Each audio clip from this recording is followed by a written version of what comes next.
Bismillah Rahman Rahim. This is lecture number 17, and today we will discuss about educational financing, who pays for education, levels of decision makers in financing of education, and source of educational finance in Pakistan, importance of educational financing, forces that affects the demand of education.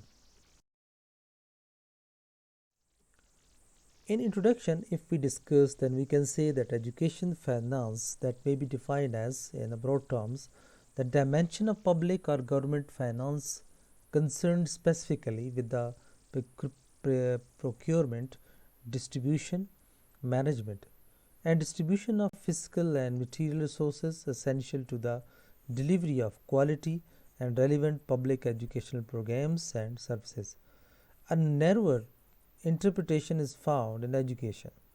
The general field of education finance can be divided into different modes like educational finance systems, and this system may be defined as that this is designed to raise and distribute public educational funds. And the other one is educational finance management. This is more often referred to as school business management, which comes into play after the educational revenues reach the local school district and includes such activities as budgeting, accounting, and auditing. So each country designs its own educational finance system in terms of its educational needs, wealth, or ability to pay for education, as well as values or response to its own social and political pressures. In education, we can say that financing of education that is concerned with such questions as summarized below, like who pays for education, who benefits from education, who should pay, what should be the method of paying, how should the criteria of equity and efficiency be met while paying for education, how should the students be financed, how much of the total resources of an economy be devoted to education, how much should be met out of the budget, and how much should be contributed from private source. Other question says that how should be expenditures be divided into various subsectors of education? How should be expenditure be divided according to the level of education? What can be the alternative strategies for paying for education? So these are the questions and considerations that are kept in view when we are in the domain of financing of education. So first of all, who pays for education? Research on source of finance for education have been concerned with two main questions. The first one is who pays for education, and secondly, there are alternative sources of finance that could be exploited to enable a greater share of nation's resources to be devoted to education or to redistribute the burden of finance more equitably between individuals. The questions of who pays for education is questions of facts and figures, which can be answered with precision, give adequate financial statistics. The questions of whether new sources of finance are desirable or feasible in the future is much more controversial and involves value judgments about the political and social implications of alternate methods of raising funds. The effect of different finance systems on the quality and control of educational institutions, and the consequence of new ways of paying for education for the distribution of income or educational opportunity. Then we talk about institutions or individuals. In Pakistan, the federal or provincial governments generally finance education. Some education is also financed by the private individuals or by enterprises such as industries and by religious organizations. So these bodies provide for educational institutions either directly by means of fees or endowments, or indirectly through taxes and revenues. An analysis of education finances must be made on the basis of the financial flows and transactions at many different levels. Then we talk about the levels of decisions makers in the financing of education. Broadly speaking, there are four categories or levels of decision makers in the financing of education. The first one is suppliers of finance, including households, business enterprises, and charities. Second one is allocators of finance, that is federal government, provincial governments, foundations, and trusts. Third one is spending bodies such as district education officers, director of education, managers of private institutions of education, and who are responsible for spending money and have no powers to raise funds, OK revenue themselves. And the fourth one is users of funds, a category that includes all educational institutions and all other institutions imparting education. Then source of educational finance in Pakistan. As already mentioned, the main source of financing education in Pakistan is government grants. Other sources include charities, fees, and endowments. So there is no education tax, but government funds comes from the revenues and tax raises raised from the public. So the government allocates a part of these funds for education.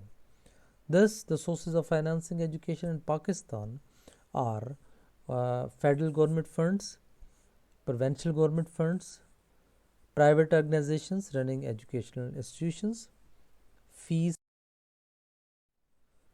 Sources of education in Pakistan. It's clear that main source of financing education in Pakistan is the government. Although funds are raised through tuition fees in higher secondaries and college education, and at the same time, privately managed institutions are also being established. The share from these sources of education finance in the overall expenditures on education is so small that it can be neglected. The amount spent by the parents on the education of their children cannot be ignored, but there have been no studies to calculate this amount in the overall finance of education. Thus, when we discuss the finance of education in Pakistan, government expenditures on education are the sole figure that is relied on. Now, what is the importance of educational financing? Education in almost all countries is provided in both private and public sectors. And education thus is not purely a public service. The exclusion principle, bearing students who fail to pay fees to particular educational institutions, can be readily applied. Education consumes a significant amount of resource in almost all countries, running between 6 and 10% of gross national product. A certain minimum level of educational provisions is generally assumed to be necessary in order for a country to attain a reasonably high rate of economic growth. The distributions of educational opportunities to different groups of the populations have consequences for social justice. As a result of such size of the set of educational activities in a country, and because educational provisions affect economic growth kinds of distributions of income, the system of education finance that is likely to be complicated. The complexity is reinforced by the fact that education is carried forward in both public and private sectors and might best be described as quasi-public service. Now the forces which affect the demand for education. The first one is society. How? The elimination of rugged individualism of man in order to make him a social individual is necessary for the solidarity of society. The capacities, ignorance, and impulses of human beings have to be transferred into abilities, knowledge, and ideas respectively. In order to make him a cooperating and contributing members of society so that he becomes an asset and not liability to it. So this can be done through education, which thus becomes indispensable for any society. Next, the demand for education springs from the problems of maintaining and directing the continuity of society. Changes in the social cultural environment brings with them new orientation education. The second one is religion, that is other important factors that affect demands of education. George C. says that other main impulse is religion, and among the first school to be set up were those among religious bodies. The religious tradition is the oldest, and religion and education were inseparable in the primitive society. Curiosity knows about oneself, about the ultimate nature of man, about education. Sacred books of all religions define rules and cherish traditions of wide scope for regulation of conduct in every sphere of man's activity, and this has not only to be followed but also to be transmitted from one generation to another. All such religious sanctions and traditions by M. Settler and the intangible, impalpable spiritual forces have created strong incentives for educational demand. The third one is political forms of government. The state that may be called a larger society dominated by the requirements of political form of government. So since it is an important agency for financing education, so this demand may be considered in two types of states, which the totalitarian state may be asking a despot or a dictator, but the educational consequences are much the same. Education becomes the instrument of realizing the ideals and aspirations of the state. The purpose and needs of the state shadow the entire sphere of education. The demand for education in a totalitarian state is created by the political exigencies and ambitions of the ruling clique. Democracy, on the other hand, cherishes no vested interest or privileges. So, in the spirit of its political institutions, it believes in freedom, equality of opportunity, and the value of the common man. So, the leadership in the democracy springs from the common people to whom more opportunity for education has to be given. The fourth one is the fourth factor, that is industrialization. Means the commercial revolution of the medieval Europe and created a demand for education amongst the middle classes. And the industry revolution of the 18th century not only intensified this demand of middle classes but also set in demand for education from the lower class. Even since then, the growth of industrialization and consequent urbanizations has continuously increased the demand for education. Technology and automatizations requires more skilled personnel, and the change in nature of vocations has created greater demand for professional and technical education. So this progress in the technology has ushered in new leisure time activities like the movies, radios, televisions, videos, etc. Education has now to equip the youth and adults for leisure time activities of the new scientific age. The other factor, that is external factor, and colonialism has been an important external factor in stimulating demand for education in the underdeveloped countries. It has introduced the Western system of education through a foreign language which has liquidated the indigenous system of instruction. The scientific advance in modern times has conquered distances and knit the world closer together.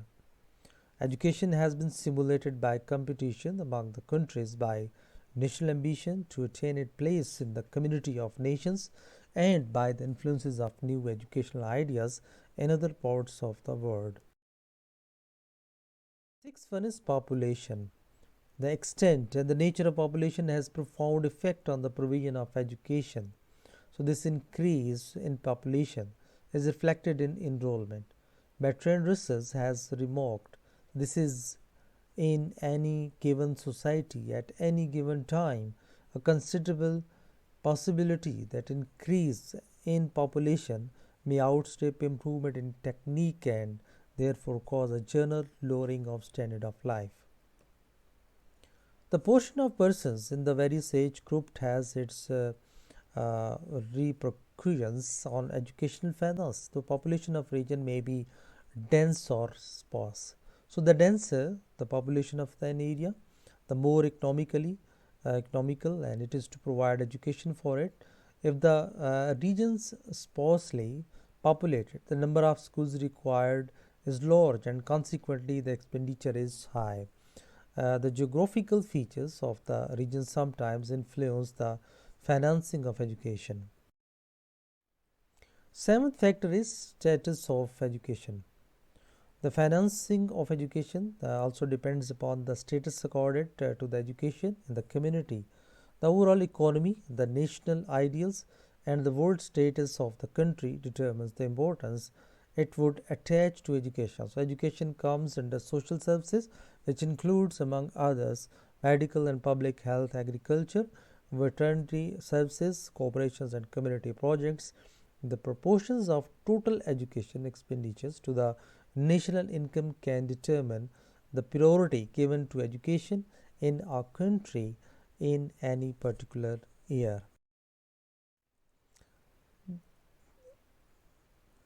The eighth factor, that is economic factor. Economically, factors have persistently influenced the course of education, the overall economy of the country, the amount of national income and standard of living. The people have often reacted on the status of education and consequently influenced its financing.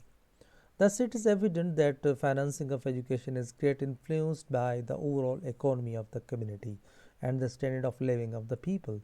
So, Better Russell says that according to the economic circumstances of state, the amount of money which can be afforded to spend on education will vary under any economic system. So, there will be a certain amount of stupidity and a certain amount of love of prayers, each of which will stand in the way of creation of perfect educational system.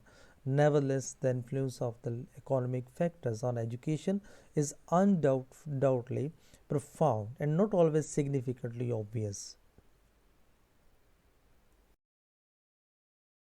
Next one is system of administration.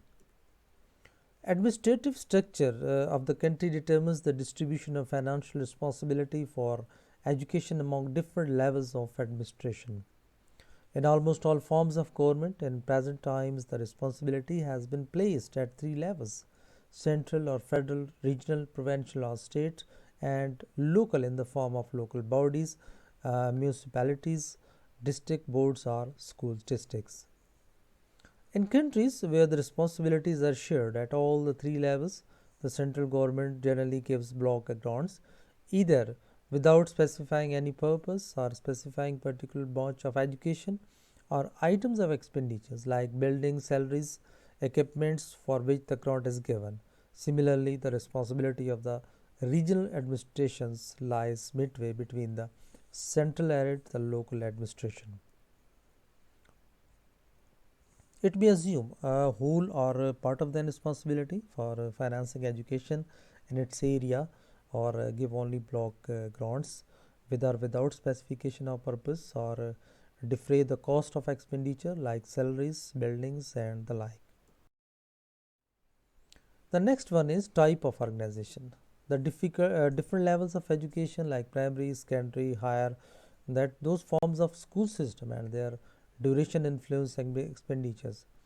The courses of liberal education are of shorter education duration than those for professional or technical education. The financing that will be influenced by the duration and nature of courses, and there are wide variations in these respect in the countries of the world. The organization of professional or technical education always cost more than that of general education, which is of a shorter durations too. Beside these special provisions for the education of the physically, mentally, emotionally, and socially handicapped children has also to be made.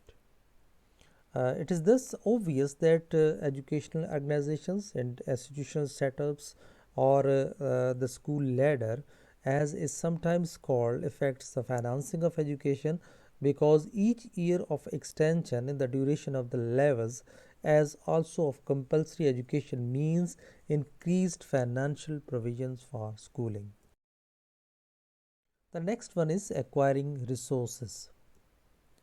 Perhaps the most interesting theory about the acquiring of resources for education is that the people have not allowed this factor to depend upon the economic power and preference of individual citizens exercised through the mark as in earlier times. Kings, bishops, and nobles gave bonds and endowed colleges and schools. Philanthropists built scholarships for the poor, deserving students and endowed chains of philosophy in universities. Gradually, the sovereign power, however, constituted took on itself to provide the greater part of resources for education and to distribute it more evenly than could be done by individuals. So this is true even today of countries where the source basis is local. So beside state aid, there are several methods of increasing the finance available for education. One of the first social services financed through taxations was education. Sometimes a special education success has also been levied, and the willingness of the people to pay these high and low rates shows their readiness to support education. In some countries, special measures are taken for acquiring education financing in addition to the budgetary provisions like organizing schools, festivals, concerts, sales, parents, teachers associations, school cooperatives. Countries such as France, Spain, Switzerland, Ecuador, and New Zealand issue special stamps, and Japan and Vietnam issues lotteries or observes national festivals for financing education of the country as a whole. Private agencies share in the educational expenditures by sharing their own institutions, either with or without any forms of grant in aid from the government. In Pakistan, the recent trend is to establish self financing institutions even at the professional levels like medicines, engineering, and dentistry. Very much and thanks for watching. Click on subscribe button if you still didn't subscribe my channel. Please subscribe it for getting new notification of the new videos. So be with me. Thank you. Take care. Allah Hafiz.